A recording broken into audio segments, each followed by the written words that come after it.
शादी के बाद राधिका बड़े सपनों के साथ अपने ससुराल आई थी।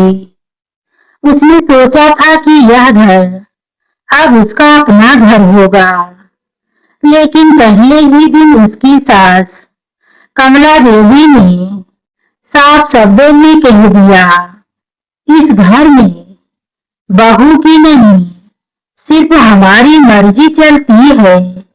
राधिका ने मुस्कुराकर सब सह लिया। उसने कभी पलटकर जवाब नहीं दिया।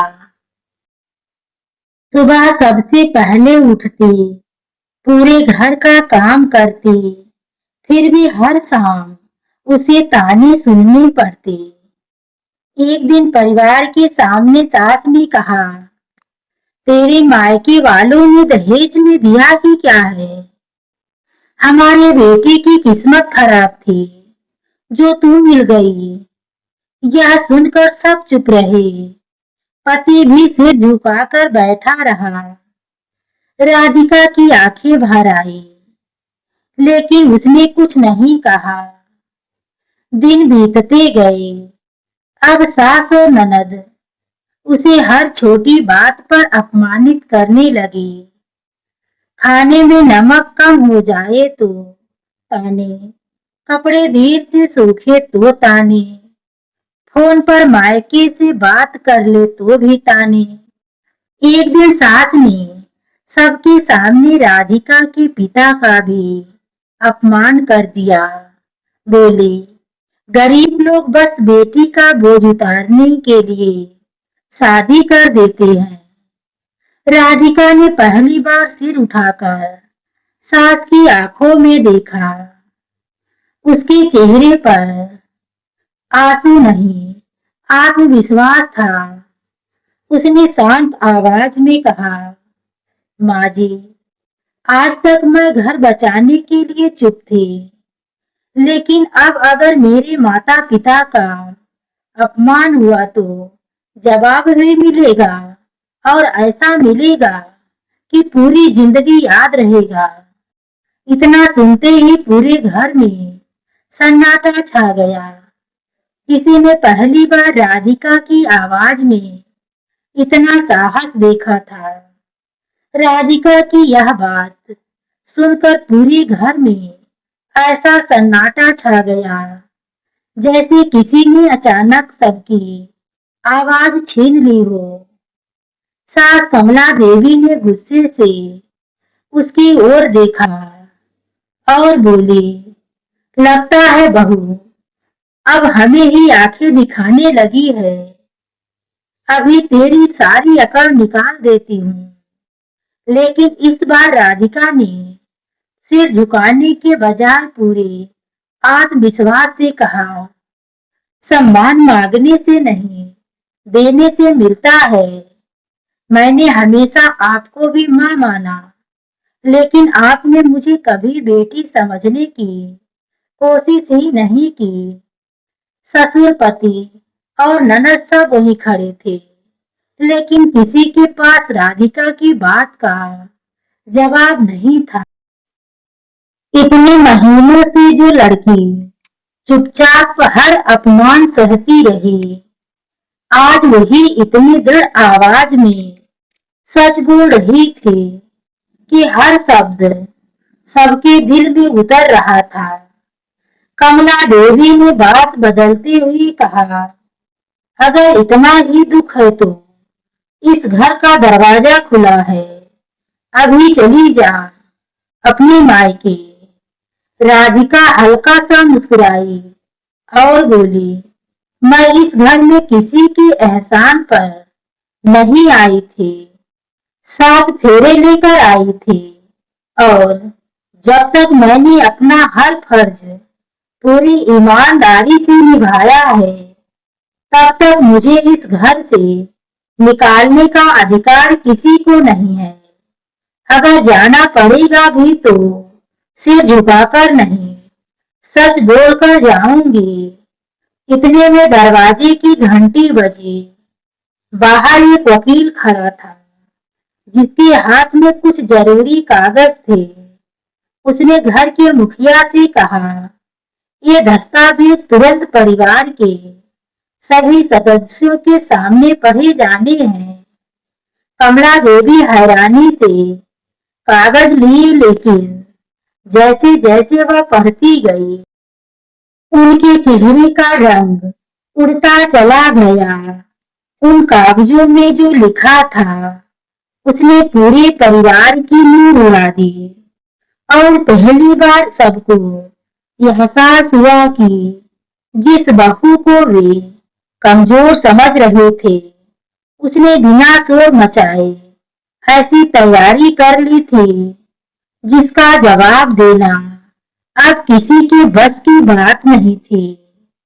वकील ने सभी के सामने दस्तावेज खोलते हुए कहा, यह कागज स्वर्गीय दादाजी की वसीयत से जुड़े हैं। इन्हें परिवार के हर सदस्य के सामने पढ़ना जरूरी है।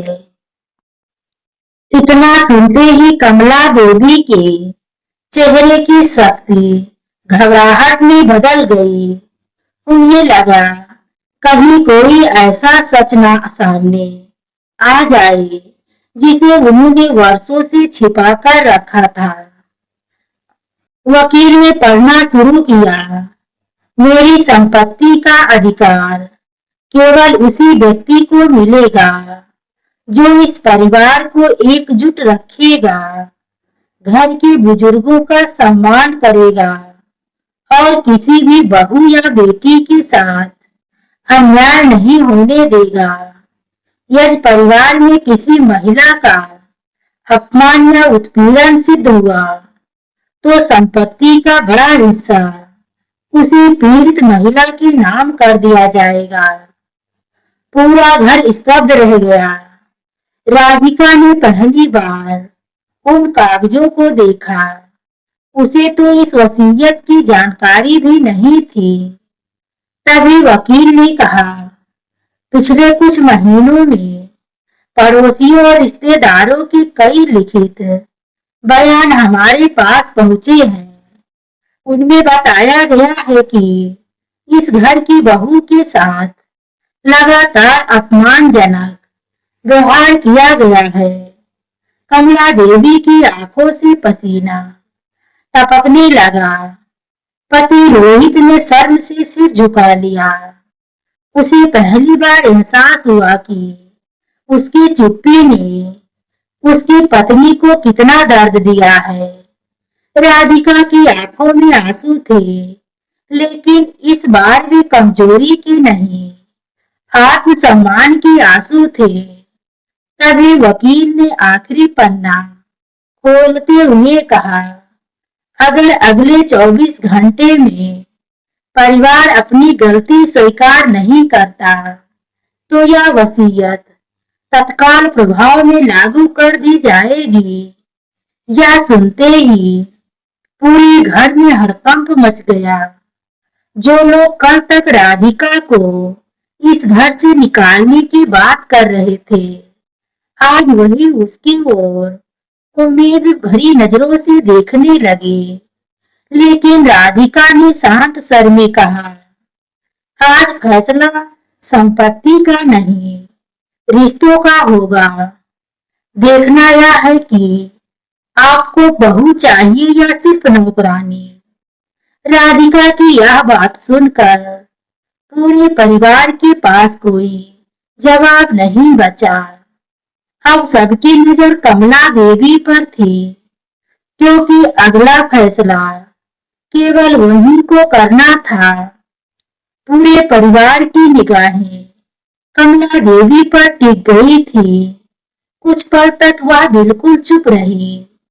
पहली बार उन्हें एहसास हुआ कि जिस बहू को उन्होंने हमेशा कमजोर समझा, वही आज पूरी परिवार के सामने सच का आईना बनकर खड़ी है। उनके हाथ कांप रहे थे और आंखों में पछतावा साफ दिखाई दे रहा था। कमला देवी धीरे धीरे राधिका के पास आई और बोली, बहू, नहीं बेटी, आज मैं हार गई। मैंने तुझे कभी अपनाया ही नहीं हर बार तुझे पराया समझकर अपमानित किया। मुझे माफ कर दे। अगर तेरे दिल में मेरे लिए थोड़ी सी भी जगह बची हो। राधिका ने उनकी ओर देखा और शांत स्वर में बोली, माँ जी, जीत या हार किसी इंसान की नहीं होती।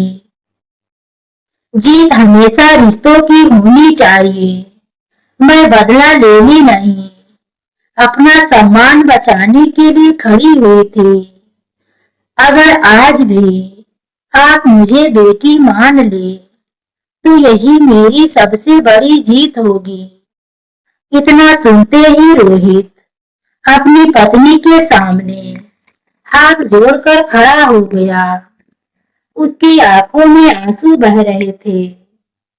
उसने कहा, राधिका, मैं सबसे बड़ा दोषी हूँ। मैं सब कुछ देखता रहा, लेकिन कभी तुम्हारे साथ खड़ा नहीं हुआ। अगर हो सके तो मुझे एक मौका और दे दो। राधिका ने कहा, पति वही होता है जो कठिन समय में अपनी पत्नी का साथ दे। आज से अगर इस घर में किसी भी बहू बेटी या बुजुर्ग का अपमान नहीं होगा, तभी मैं इस घर में रहूंगी। सम्मान के बिना कोई रिश्ता नहीं चलता।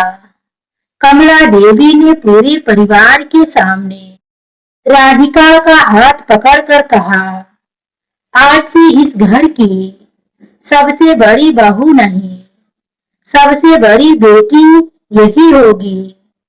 ससुर ने भी मुस्कुराकर राधिका को आशीर्वाद दिया और वकील से कहा कि वसीयत के अनुसार परिवार अपनी गलती स्वीकार करता है और आगे कभी किसी महिला के साथ अन्याय नहीं होगा। कुछ महीनों बाद वही घर जहां हर दिन ताने गूंजते थे, अब हंसी और अपनापन से भर गया। पड़ोसी भी कहते थे, जिस बहू ने करारा जवाब दिया, उसने परिवार तोड़ा नहीं, बल्कि पूरे परिवार को फिर से जोड़ दिया। इस कहानी से हमें यही शिक्षा मिलती है, अन्याय सहना महानता नहीं, सम्मान के साथ शांत और सच्ची बात कहना ही सबसे बड़ा करारा जवाब होता है।